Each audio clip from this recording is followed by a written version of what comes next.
Hello and welcome to the second webinar in our new Collective Impact series. I'm Kinkini Banerjee, the Senior Coalitions Manager at USBC, and I'm so glad to have you with us today. This new series was launched last October for USBC's network of member and partner organizations and for breastfeeding coalitions to engage stakeholders in a collective impact model. Funded by CDC, this series will focus on building the capacity of the breastfeeding field to apply collective impact principles and useful aids for action for policy and practice changes. The webinars are held on the fourth Tuesdays of even-numbered months from 2 to 3:30 p.m. Our session materials, our handouts, our recording, as well as archives of previous sessions are on the Collective Impact page on our website. You could, if you join the Collective Impact Learning Community, you'll have direct access to it. This is also on our public web page, www.usbreastfeeding.org/collective-impact. So just go to our website, go on the tab that says Coalitions, click on it. It takes you to the Collective Impact webinar series, and it'll take you to our page. A few logistics. We have a lot of registrants for today's session and everyone is in listen-only mode. However, we'd love to hear your insights and questions and comments. So you could submit your questions at any time during the webinar. And here's how you do it. You should see a control panel on the right of your screen. If you don't see it, it might be minimized. So just click on that orange tab arrow and it'll pop back out. And scroll down through the control panel, and under the audio tab, you'll see a tab, blue tab, which says questions. Click on that tab and it'll open up a text box for you to type your questions in. If during this session you experience audio or other technical problems, email office@usbreastfeeding.org and our staff should be able to assist you. And that brings me to today's topic, Top 100 Partners Tool, Systematic and Strategic Engagement for Collective Impact. In today's session, we'll hear an overview of the philosophy, components, and implementation of Paul Bourne's Top 100 Partners exercise. We are very glad to have Indiana Breastfeeding Coalition that is helping us in this exercise, and we will be using their coalition as a model, and we learn how to apply the exercise to inform state-level outreach strategy while also maintaining a living, working document to track and monitor and maintain a record of strategic engagement activity. This approach, this top 100 approach, is designed to support strategic thinking and also build bases with our non-traditional partners and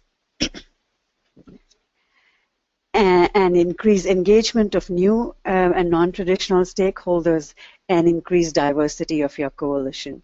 So I'm delighted to introduce our presenters.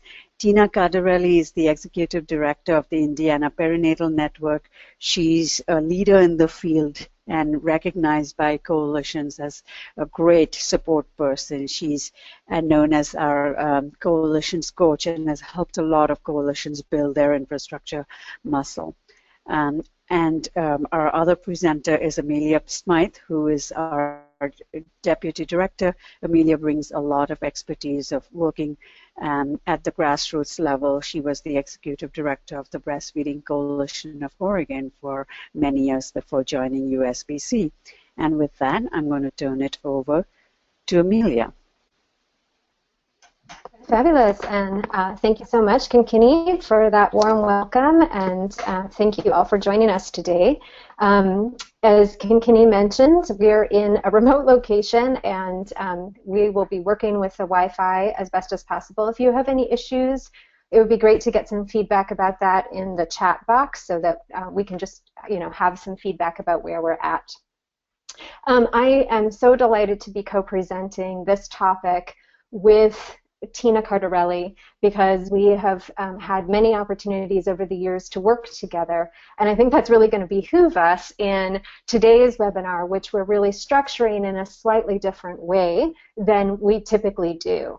We really wanted to model a much more organic conversation like we were able to have with Tina and her coalition colleagues a few weeks ago when they emerged as the volunteer that wanted to take on this exercise with us, and we worked through the process together.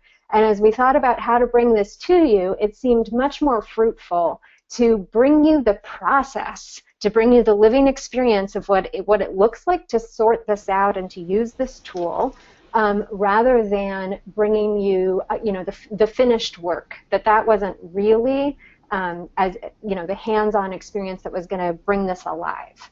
And so I'm, like I said, pleased to work with Tina because I know that two of us are going to be able to flow with this. So the tool that we're bringing to you comes from this book, Community Conversations by Paul Bourne. And if you don't yet have a copy of this, I recommend that you go out and get it. Community Conversations, Mobilizing the Ideas, Skills, and Passion of Community Organizations, Governments, Businesses, and People. I actually have 2 copies of this book, and both of them have become dog-eared over time. So there's a lot of value here. And there is one entire chapter that's designated for the Top 100 Partners exercise. And really what this exercise is about is coalition building through strategic engagement. So I really wanted to lift up this quote from Paul Bourne about what we're doing with this exercise as we consider the top 100 people and organizations in your community that could help you really reach the change that you want to see. And bottom line, this piece that I lifted up here is that know who you want your partners to be and develop a strategy for building those relationships. So while we know that engagement and relationships have, a heartfelt, organic nature to them, and that emergence is a very important part of our work, we can also be very deliberate about how we go out and build those partnerships and build those relationships. So this is the steps that Paul Bourne has described, and then I'm going to show you how Tina and I work together to then find the best mechanisms to apply this to a coalition framework. So the first step is to brainstorm your partner list. And just like all the brainstorming you've ever done, this is a judgment-free zone. This is a process where you're free-flowing. We are going to make a recommendation from Paul Bourne's work about the way to categorize it and stimulate the thinking. But this is really a time where you're cultivating and pulling from the wisdom of the group. Next, you're going to sort your list by sector. So you do some sense-making of that big list. Then you're going to go through a process where you rank the list by familiarity, influence, and readiness to partner. And we're going to give you examples of what those mean. And then also Tina and I are going to model for you how to have this conversation or what it might look like in your group. Then from that, it really becomes more obvious how to create a strategic plan around this, considering who to approach first, and then also crafting the ask. So that when you go, you're making the pitch and you're making the connection from a really deliberate, intentional place.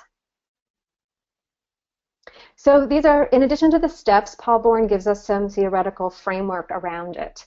So when we're thinking about leaders and how we're generating this list of partners, we want to consider who is a leader of influence.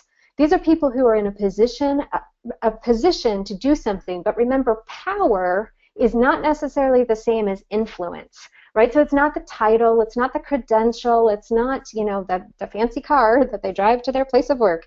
It is a person who is really a magnetic attractor in the community. And Paul Bourne's litmus test for this is to say, if this person asked 7 people to come to a meeting, would they all show up just because that person asked them? That is a leader of influence. Second, the encouragement to not try to perfect this process. You want to capture the name and keep on moving. And I think we've all done brainstorm experiences and are familiar with that process. You don't stop and judge it, just Just gather the data and keep going. And really the larger goal is to get the group thinking strategically about who they invite to the conversation. So next, about relationship management, and to use this list to also build a database of coalition contacts. Remember, every event that you go to is an opportunity to build a relationship, get a business card, gather a name.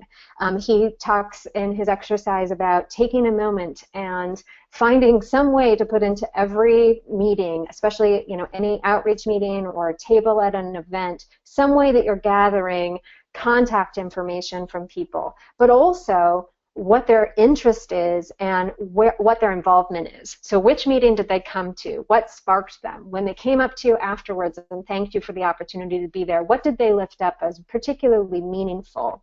And he makes the point that building a relational database is a discipline. And if you really want to grow a collaborative effort, you need to have a commitment to tracking this stuff and updating it as you go. So that's Paul Bourne's work. Now we're looking at how to apply that exercise into a coalition context. So we think that there is value in sharing this exercise with all of your coalition members. And our website will have available for download the Top 100 Partners exercise so that you can send it to them. I think it's maybe 3 pages long and will give you not only the steps that I just covered, but some of the key concepts that Paul Bourne wrapped around those steps.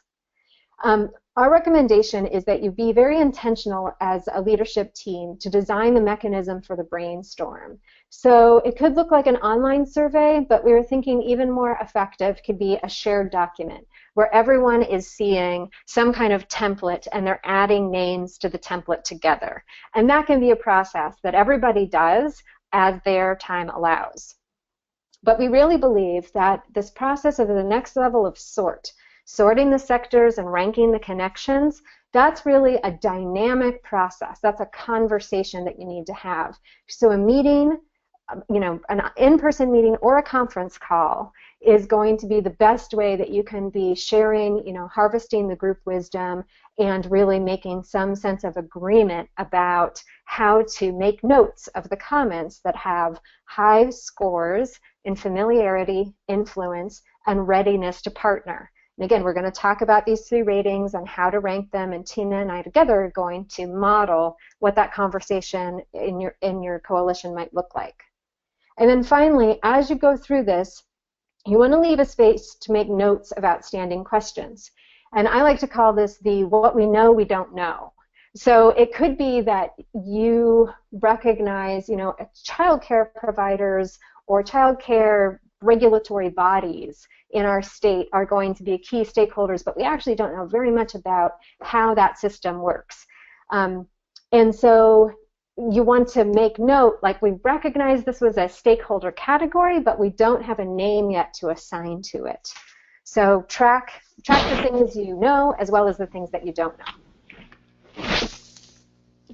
So I realize that this is a very busy slide. And you probably can't read it very well, and that's okay. That's not really the point. What I wanted to show is the 4 categories. So you're looking to collect, approximately 25 names is Paul Bourne's recommendation. But you can see here that for the group that did this particular exercise, this was a national level group of stakeholders that came together and did this brainstorming exercise at one time. And you can see they were full of ideas, of examples of voluntary and community-based organizations that they wanted to put on the map. They had some strong ideas about government entities. They had less about business contacts that they had or key business stakeholders they really wanted to involve. And then there were also key citizens or citizen organizations. And you'll see in the next iteration of this, we've evolved to call it community-based organizations or people with the lived experience. So this is just one way that the initial brainstorm might look, and you can continue to grow it and flesh out these other categories as you go. But in the beginning, you just want to generate a list. Then you're going to sort it by sector. So as you can see here, I believe that the red ones are state-level initiatives. I think that the red ones are health equity partners. I think the ones that are italicized were ones that were local. But I also want to make the point, you can sort this by whichever criteria is going to make sense to you. So since this was a national level group of people coming to the table, they really wanted to do some sense making of national, state, and local partners. And they also particularly wanted to highlight health equity partners because those were their priorities. But it doesn't have to look like that for your group. So trust yourselves to be able to do the brainstorm and then do some sense making of it in a way that will really work for you and make this alive. So next we're going to talk about this business of ranking. So when we talked to Indiana in our first pass with this tool, we used an Excel file. And so we had the categories of business, government, education, lived experience, community stakeholder, and the volunteer or charitable organization. And we listed just a few of the partners that they have, that they currently have, or that they would like to have in each of those 4 categories. Then we went through a process of ranking. So the F is for familiarity, the I is for influence, and the R is readiness to partner. So when you look at familiarity, you're talking about ranking the strength of the relationship. When you look at influences, you're ranking the reach or the resources that that entity might have. And if you're looking at the readiness to partner, you're ranking how aligned their work is to your coalition. So let's break this down a little bit more, because as we spoke with Indiana, we discovered that indicators were really going to be helpful for them in making sure that they did this in a consistent kind of way. So when we think about ranking familiarity, we said a score of 1 would be a potential partner that's not known to anyone in the coalition, and or that the coalition has not had any previous contact, right? So this would be a cold call if you were in sales. So a level 1 in the familiarity score. A level 5 is that the potential partner is well known to someone in the coalition, even a personal friend or someone with a personal favor due, right? Such that a simple request would likely be granted. So as you look at this 1 to 5, you're thinking, how well do we as the coalition body or our particular members, how well rooted are we in this relationship and familiarity with this entity that we've selected? Okay, next is influence. So we said an influence score of 1 is a potential partner, they're peripheral to the work, or they're not likely to recognize the connection to breastfeeding. So this is, you have some reason why you're compelled because of something that you're doing to maybe, I don't know, let's say go to the manager of the bank. The bank manager might not at first understand why your coalition feels that this is an important partnership. So that would be a score of 1. A score of 5 would be that the potential partner is already engaged, has a large influence or resources, and or is poised to make a big impact. So again, you're looking at the range of 1 to 5, and you're really thinking, how big a splash do we think that this person is, and or how ready are they to partner with us? Okay, the third one is the readiness to partner. So a score of 1 is that the potential partner would need an orientation and or convincing to consider engaging in the work. So you know that the influence that they could have may be a 5, like this is a resource-rich partner, it's really worth making this effort, but they don't know us from Jane. And so we're going to have to make sure that we're very strategic in how we approach them and how we craft the ask when we go to speak with them.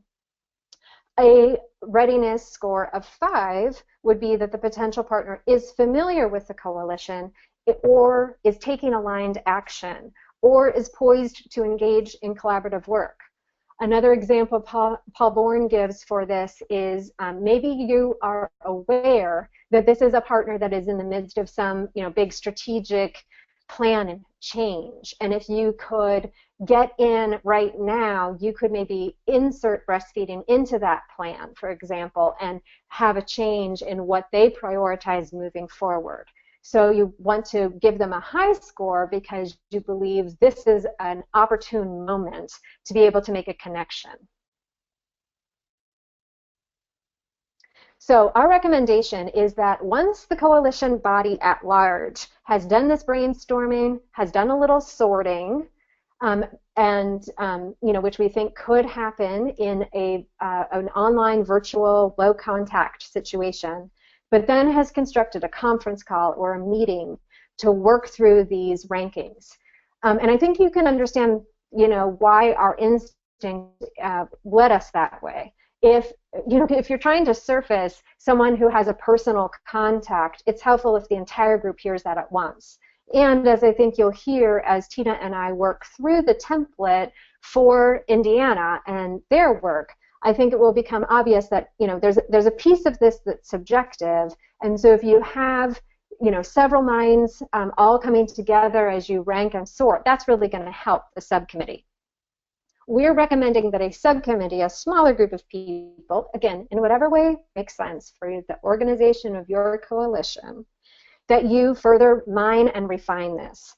And so we have just created a new aid for action in an outreach tracking template that we want to share with you now.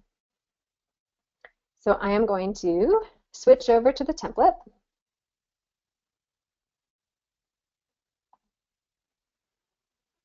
Get out of there. Here we go. So I'm going to ask my co-pilot here, is this visible? Yes, good. Thumbs up. Fabulous. Okay, so you are going to be able to download this as a blank template. Right now we have preloaded some of Indiana's information into it so that you can see, again, what the partners that they've identified, and then Tina and I will work through this ranking process. So as you can see at the top, we've made a couple key recommendations to you on using this template. The first is that when you're importing material, use the paste and match formatting feature, or trust me, these things become a massive mess. Next is to place the newest information at the top of the chart so that the fresh material is always accessible while building history of information. This makes it so when you pull up this template, the newest stuff is right at the top, but the older information is also there in a ready-to-access archived format so that people who want to dive back into the past or learn about the history of the work, or that you need to reference previous meetings conversations, it's there for you, but what's at the top is the most relevant information. So then we've included some instructions in the template that just really follow what we've already presented to you. That we recommend that folks review the top 100 partner exercise and conduct a coalition-wide brainstorm, and to surface approximately 25 entities for each of the 4 quadrants. Then once that activity is complete, the coalition or subcommittee can use the template to do a further level of sorting.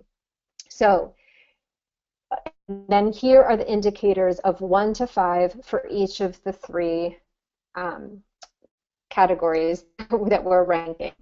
So I think if Tina's phone can come off of mute, we can begin. So a few of these, for this first one, I left the rankings that came out of our earlier conversation, but I wanted to make sure, Tina, that we still had the discussion and shared with folks why you have each of these at 5. So the first category that we're looking at is in the business and private sector, and this is the list of companies to engage or with whom they are engaged. So the first one that you lifted up, Tina, was called Mother to Baby, and they're in the healthcare sector. And you had a number of different things that you were hoping to do with them or things that you were tracking on. And then here's a space where you can include who is pursuing the outreach and what their goal dates are. And then here's where you can keep an archive of the status of each. So do you want to tell us a little bit, Tina, about Mother to Baby and what your coalition is doing with them, and then how that informed giving a rank of 5 for familiarity, influence, and readiness? Well, Mother to Baby is an organization that actually makes recommendations on prescriptions, drugs, and teratogens to the public. And they're fairly new to Indiana, so we actually invited them maybe like 2 months ago to come and meet with us, and we decided that they were very eager partners and were suggesting opportunities that we could, or ideas that we could partner on. So that is why I ranked them 5 on familiarity. Mm-hmm. And then 5 on what they bring to the table.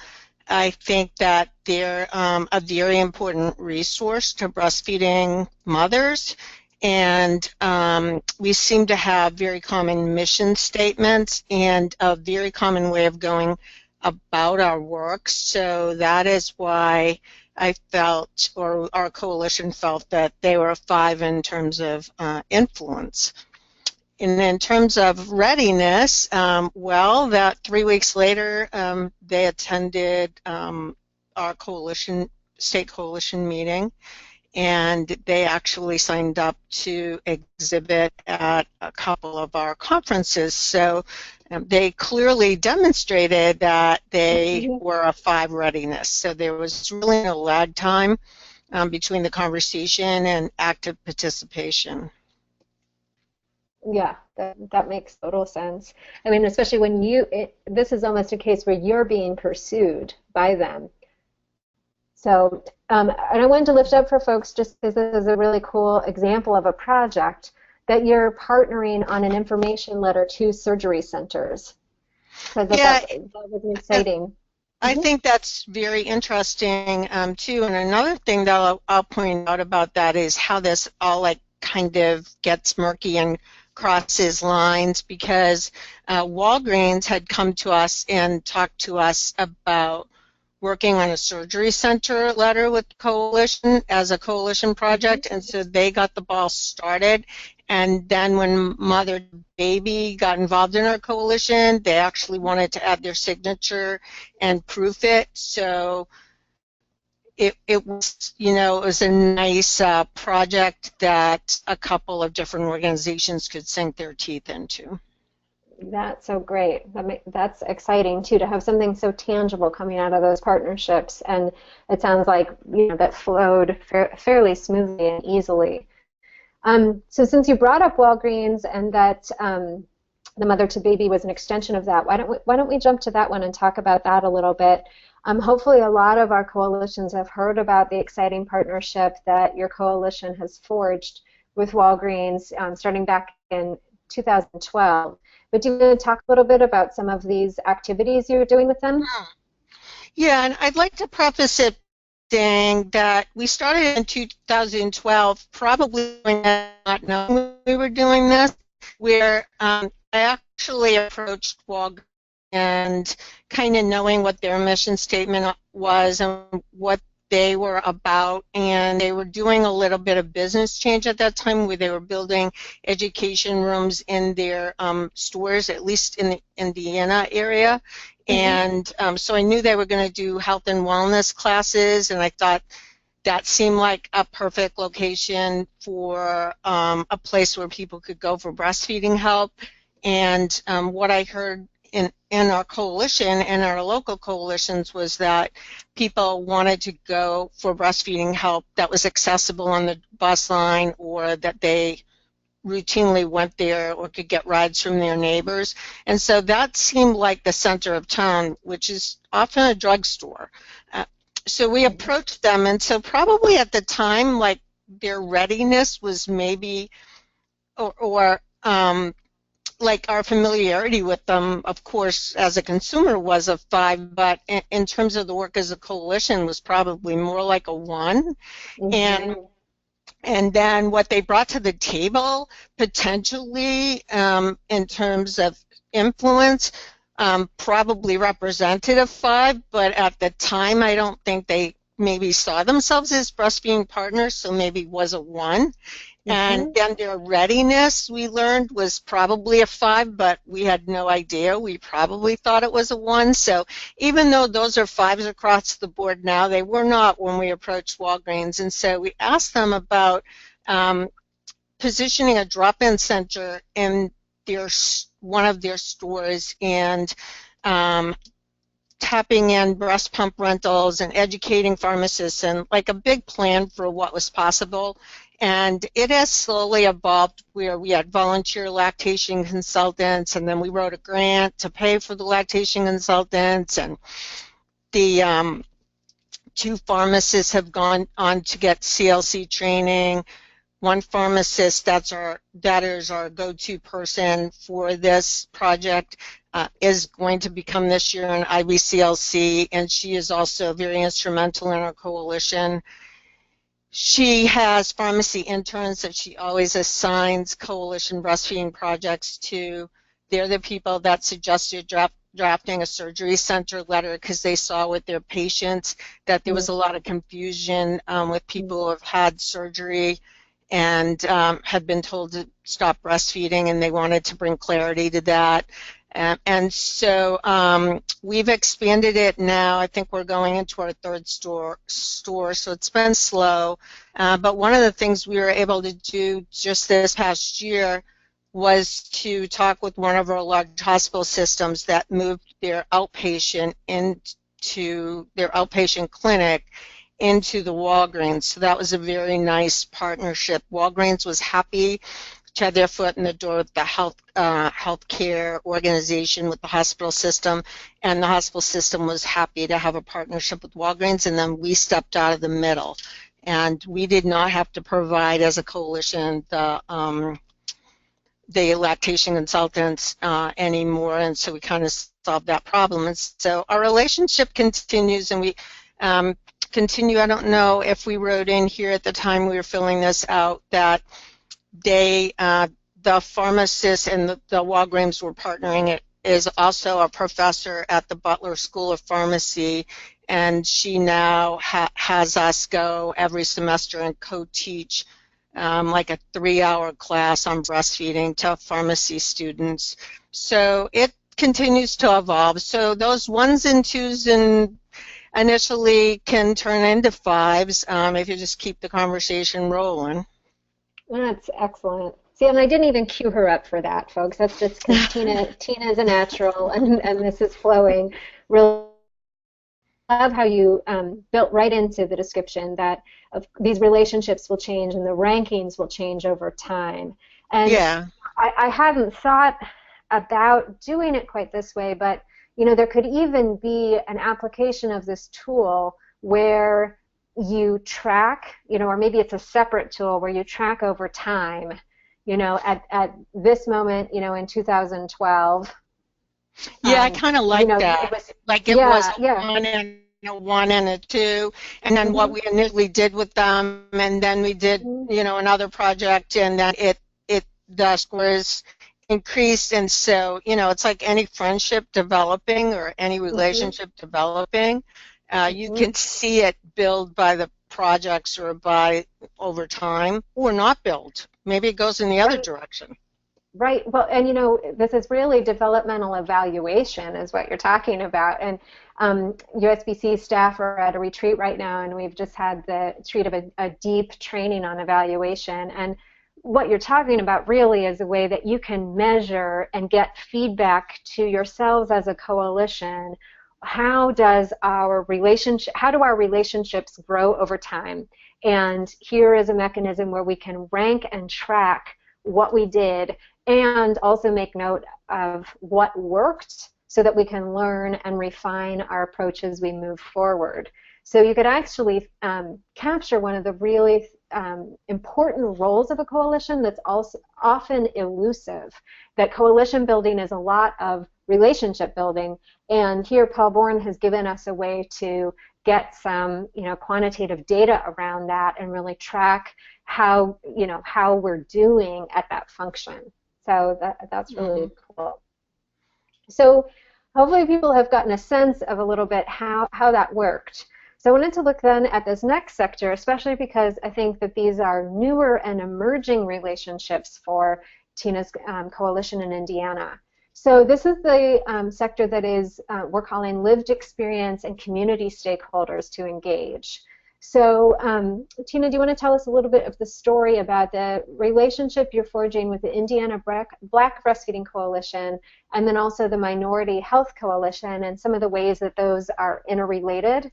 And then we can come to assigning a ranking for them based on the story that emerges. Mm-hmm. Well, we had kind of been going around in each other's orbits and, aware of everybody's work, but not really partnering in a very deliberate way. And so the Indiana Black Breastfeeding Coalition, maybe over a year ago, wanted to create a cookbook that actually had breastfeeding information on every page. And it's quite beautiful, and we wanted to help them. So we helped them, our organization, our coalition, helped them to format the book, and we helped them to get pricing from printers. And then we also helped them with a marketing plan. And then they were in conversations with Indiana Minority Health Coalition about the kinds of things that they could do, and so we approached them as a state coalition, and the three organizations had a meeting, and we asked if we could sign an MOU, basically saying that we wouldn't compete with each other for work, that we would all work as a team, and that if one of us received a grant, we would all help to implement it. And just like 2 months ago, we received a grant from the health department that we're all, like the Indiana Black Breastfeeding Coalition is the boots on the ground people that are working in the community. We're kind of the people behind the scenes that are doing the printing and helping with the reporting and the logistics, and Minority Health Coalition actually wrote the grant and received the money. So this is our first time we've actually, we were actually able to implement what we had planned to do. It's so cool. It's a really great partnership story. So when we sat with your coalition and talked this through, my first assumptions about how you would rank these two was different than where you guys placed them. So tell me a little bit about that. What familiarity score would you give the Indiana Black Breastfeeding Coalition to the state coalition at this time? And well, why? Because I have a short memory, I'm not knowing what I originally gave it, but I'm thinking it was a 5. Thinking it's what? I'm thinking it was a 5 only because we've been their fiscal agent and we have a very close association, so I'm thinking it was a 5 originally.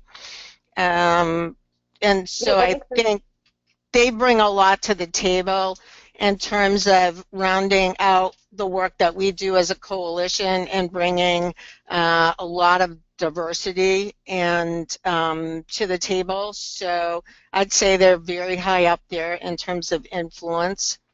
And of course, they were very ready to partner because our organizations were not really moving forward together as a team. We were all looking at opportunities separately. So I think when we talked about the idea of our organizations collaborating and having a written understanding, I think that we were a 5 in terms of readiness. I don't know what I said the last time, but we'll see. Yeah, that's okay. Yeah, okay. I mean, it's organic, and you can also see how when there are several people involved in the conversation, our original conversation looks like a lot of back and forth and consideration, and what about this, and we had that conversation, we did this thing, and what do you think, and that's why, there's no right or wrong, including in this moment when it's just you and I, Tina, and all of our friends across the country. But, it's subjective, but it gives us a way to start to, talk about where these partners are at and what the potential is and how to prioritize them.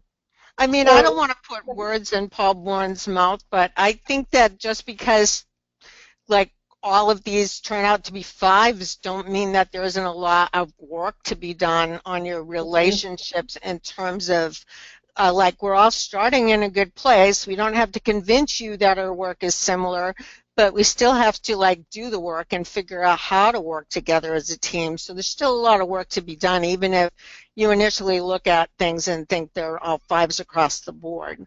Yeah, no, that makes a lot of sense. Minority health, we did not have that big of a relationship with.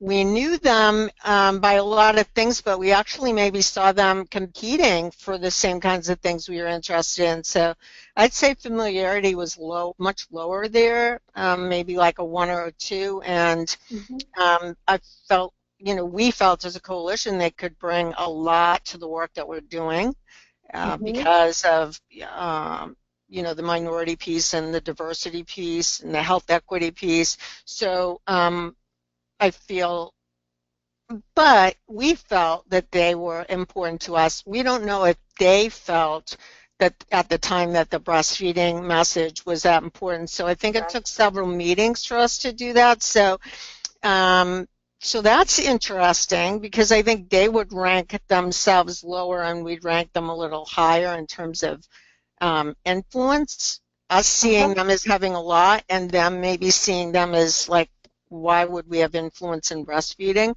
But now I think we're probably all at a 3.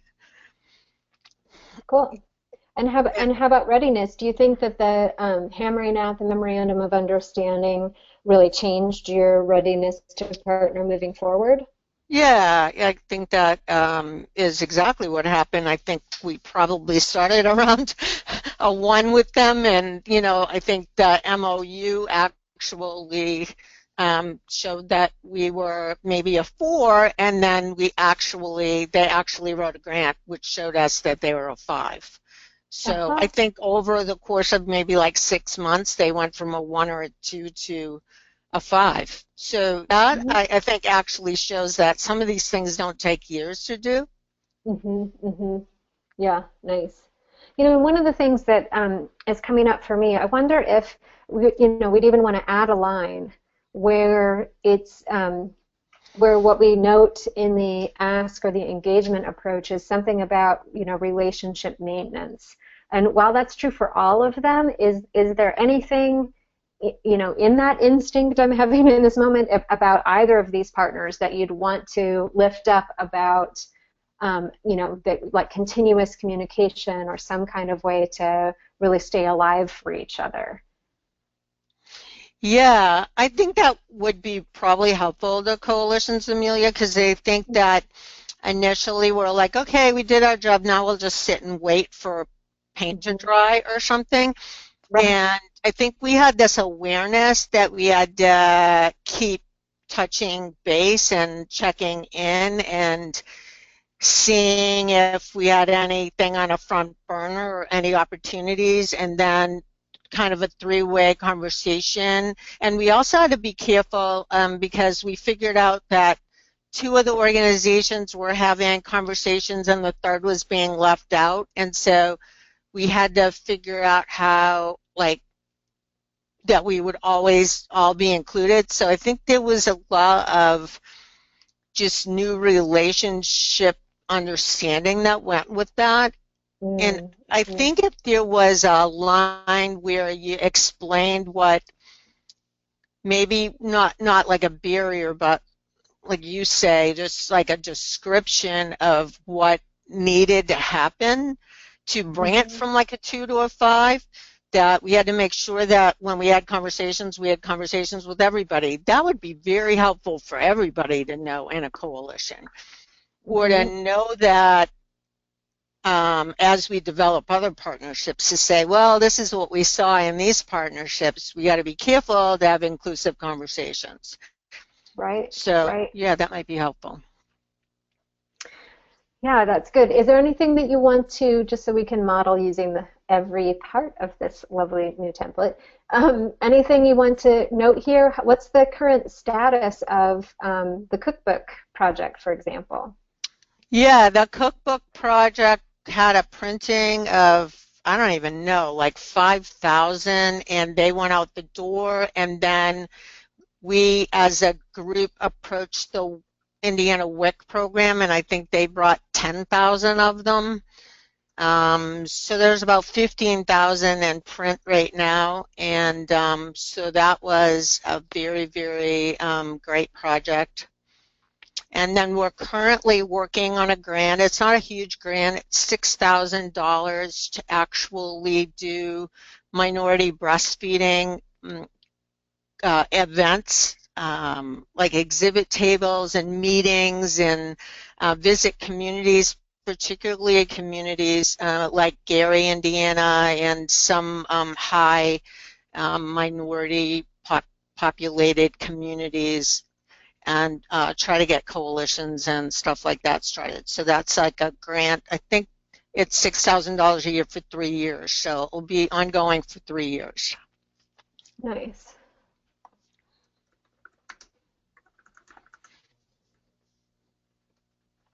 These are great stories, and I think make really good use of how this template can be put to use. Well, why don't we do one more sector here? I think this story. I know you've done awesome things as a coalition in the childcare sector, and I know you've also presented to this audience a few times about that. I thought it was really exciting what's happening with the United Way in Lafayette, Indiana.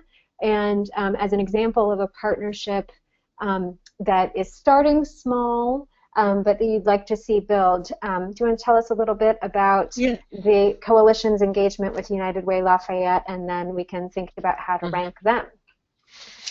Well, actually, this wasn't anything that our coalition sought out. Not that United Way isn't on everybody's radar.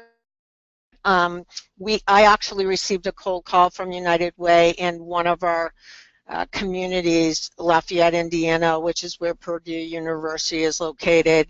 They said that United Way, that they, as a chapter, that they had the ability to pick what their focus areas were going to be, and that breastfeeding had been added to the focus area, and that their community was interested in taking on breastfeeding, and asked if there was a coalition there, and if there wasn't, if they could get information about building a coalition. And there was a very active coalition there, and so they immediately attended the meetings, and then pretty much took over like the maintenance and running of the coalition, and have funded small projects there. And so just 3 weeks ago or 2 weeks ago, when we had our state coalition meeting, actually was the same day that our coalition worked with you, Amelia, to fill out, kind of begin to do this project. And we were actually looking at how we could take that Lafayette model and what we would do, who the contacts would be, exactly what you're talking about, who's the, the FI and R of United Way, and if anybody had any connections, that we could actually look at working with them to expand this out and to spread it across other communities in Indiana. Yeah, very nice. Well, so that gives me the idea of making these almost into the template as two different partners. So when because you have a different ranking for the three, right? So this is a nice example we've stumbled upon, Tina. So yeah, that was thinking good. about it's good. So thinking about Lafayette, what would you say that familiarity ranking is there at this time? I don't know. That's a hard question for me to ask. I think because they approached us, it was probably a high familiarity, but now they're just working in a community in Indiana, so it's not, super high for a coalition right now. Of course, I would say United Way, if they now have breastfeeding as one of their, health picks that they can pick, then clearly they see themselves as a 5, which is really exciting for everybody that's on this call. And I think anybody, when they look at United Way, no matter what your subject area is, see United Way as a 5. And then their readiness clearly in this particular community was a 5. Right. But then if you look at it on the state level, you're going to see something somewhat different. We didn't have anybody on our coalition that had a connection. So I'd probably call it at the moment a 1, hoping to change that real soon. And then, of course, again, we still see them as a 5 in terms of what they bring to the table. And how ready are we all? Or probably a 1. Right. Yeah, that's good. So here we are in Stardate, February 2016, and at this moment you have this really strong local United Way chapter connection and this very, new or emergent one on, the state level and a way to replicate that. So it will be really exciting to hear how that grows and also then to watch how your rankings change over time. So I had one more feature built into the template that I wanted to talk about, but before we move to that, I know that when we started the conversation a few weeks ago, working with the tool, you and I both came from a place, Tina, where we said, I read Paul Bourne's thing, and it's like, yes, it's great, but isn't it very intuitive? And we talked through how it might be for us because of our particular personality types, but there could be a lot of coalitions that aren't really naturally doing that. But what was interesting is as we applied this in a way that had some methodology behind it, and we applied the ranking to it, your coalition had a really different response and saying, if you could build this into a tool, this would be really cool. So I, eventually want to open it up and take questions and commentary from other folks on the call. But can you say more about that, Tina? Now that we've built the tool that you asked for, how do you see your coalition potentially using this? Because I work naturally in relationship kind of work, so that's what my natural bent is, and how my brain is organized. I never thought I needed a tool like this, but I really had an epiphany about 2 weeks ago when we talked, when it was just so much easier to, it's like having a roadmap or no roadmap. I may know how to get to California, and if I drive west, I'll get there, but if I had a map, it probably would be, more organized and better experience. And it allows me to also see intersections of work that I wasn't able to see.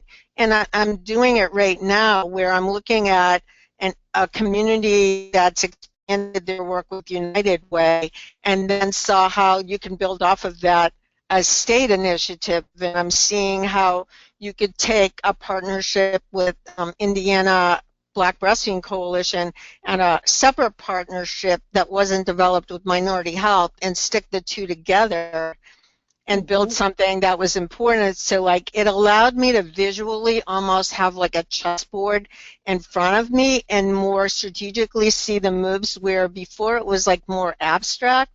So I would say that even for people who aren't just naturals at relationship building,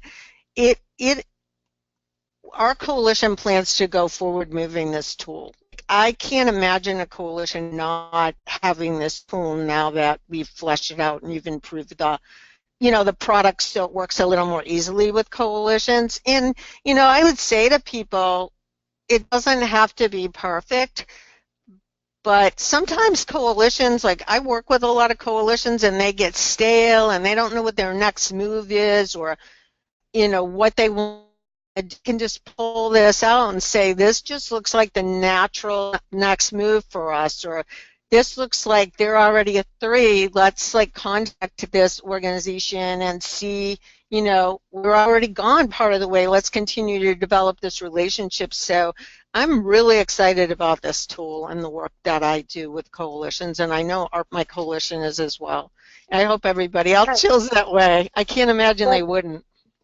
Yeah, that's really cool. And and I think what it also has built into it is this outreach plan of who is going to take which action and when are they going to do it. So we were hoping to bake into the thing also some accountability and an ability to track, so that in between meetings and at meetings you can make this update and you can say like, oh, Chris, how did it go having this conversation, and what's the current status? And so you can make an update then to what happened or what needs to happen in the next step of building the relationship with that particular partner.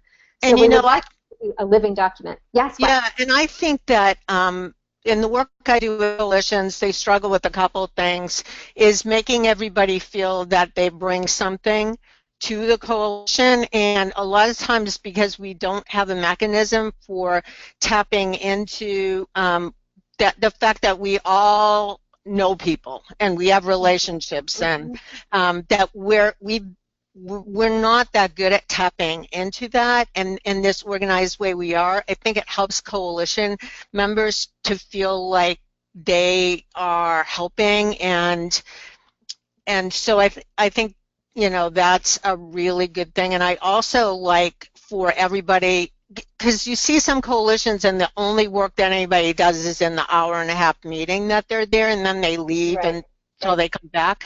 And I think I always try to work with leaders about, hey, give somebody something they can do in 5 or 10 minutes.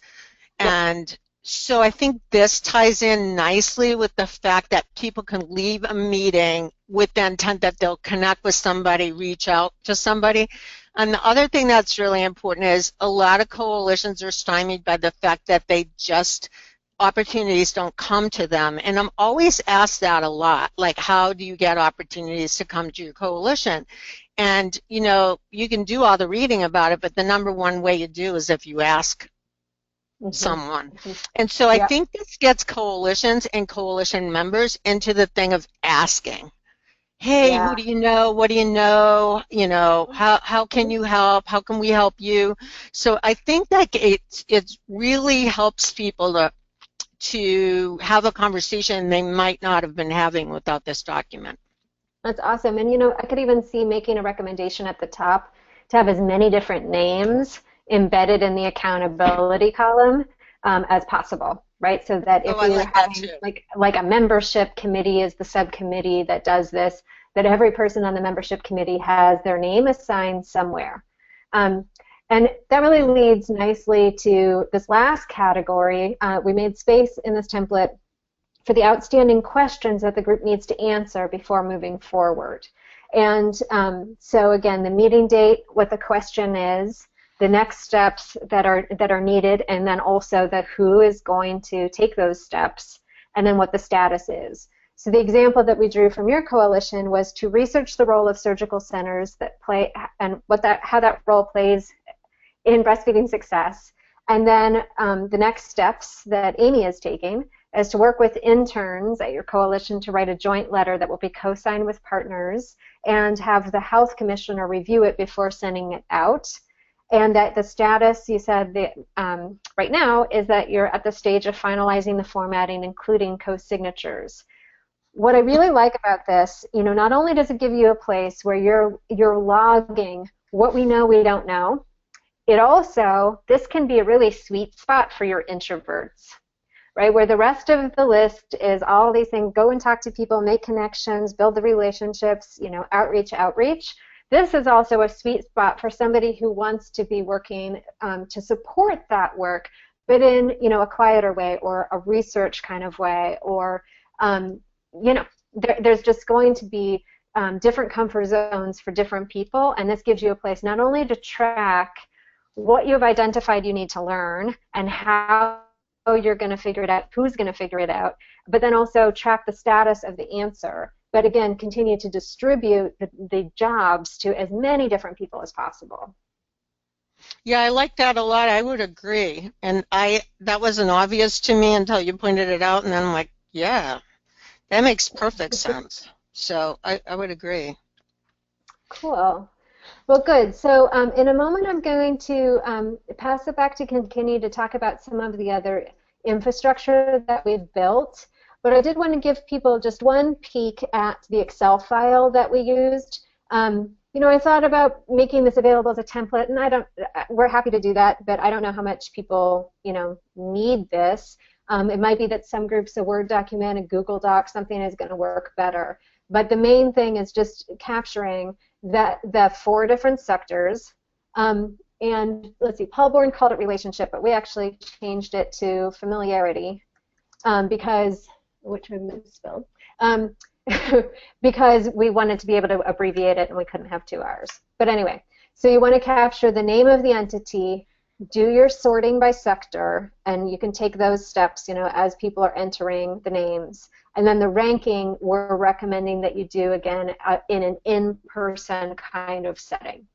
So that's the tool and the ways we've adapted it and built some aids for action from USBC Central to the coalitions. And now I'm going to turn it over to Kinkini, who can give us some more framing on this and open up for the Q&A. Great. Thank you so much, Tina and Amelia. And as we see this can really be a living, working document that at almost every meeting you're thinking about how could we add to this. And also, Amelia spoke about this being a relational database. One of the things that as you're building a trust, building relationships with new partners, is that most coalitions have some kind of an e-newsletter or an email that goes out to members. And often as you get these, start building relationships with new partners, think about like, ooh, if they have an achievement, if they get something, if there's some news or update from there, include that in your newsletter. So then that way, you know, they see some worth in being part of this as well, that they see there's, you know, greater, they are getting some visibility, they're getting credibility, your members are getting to know about these opportunities. So wonderful. I'm going to be looking for some questions as well, but in the meanwhile, while we are seeing, please type in your questions. But I also wanted to let you know that part of these webinar series and part of the amazing range of work that you do is to have the kind of peer growing and sharing and networking and resource sharing that we can all do. So there are learning communities, and USBC, our website, houses more than 20 online learning communities with the action, the different actions of the Surgeon General's call to action and more, and open to any site users. So check our website, explore, and join the communities that you feel are of greatest interest to you. And our collective impact. This series has its own learning community, and we have the webinar series, and we'll be posting relevant readings as well. But we also wanted to open up to some of these discussion questions that we can discuss in the 15-20 minutes we have right now. But also we hope that this kind of discussion will continue on the forum that's with the learning community. So some of the things that we might want to hear from you, or you might want to hear from your peers, has your coalition done a recent analysis of who is at your table? If so, what did you learn? We'd love to hear.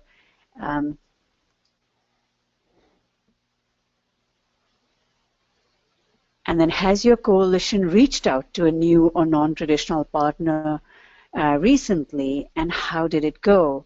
So we hope that you will use this to continue the discussion. And I'm going to see if there are any questions right now, Amelia. We do have some comments, but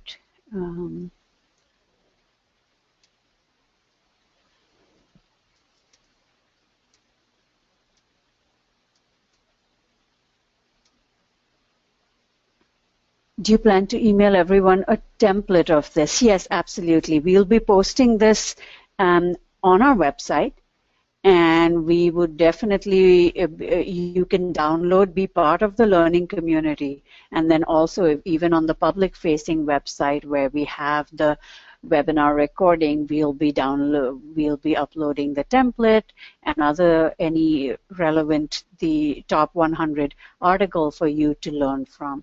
And I'm going to pass it back to Amelia for any closing thoughts.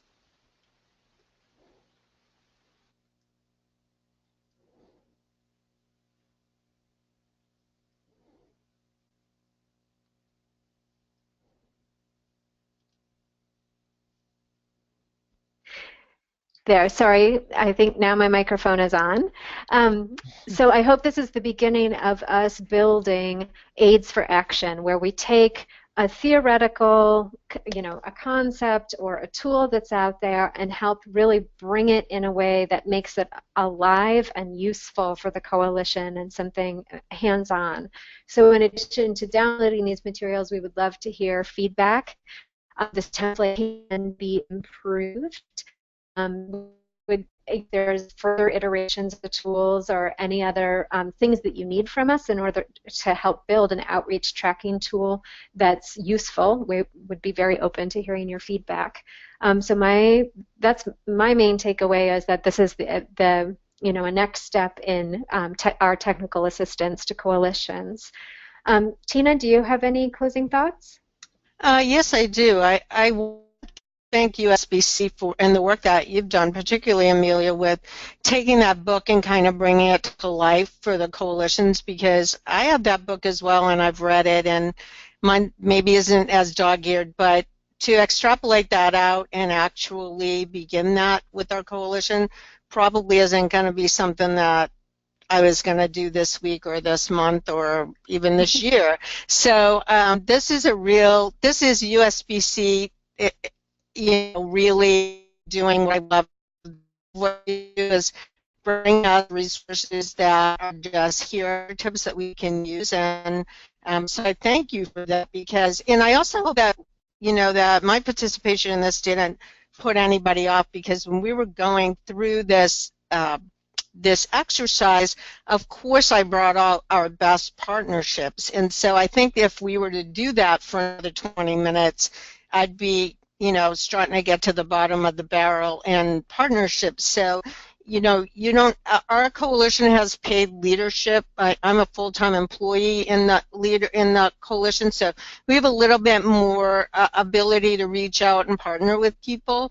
But I hope that it doesn't discourage anybody, because I think that this is just like the best tool for coalitions to really have an idea of where they're at and what they're capable of and what direction they're moving in. And so I think it would provide a lot of clarity to coalitions if we only spent minutes on it in our initial conversation, and it was already very helpful.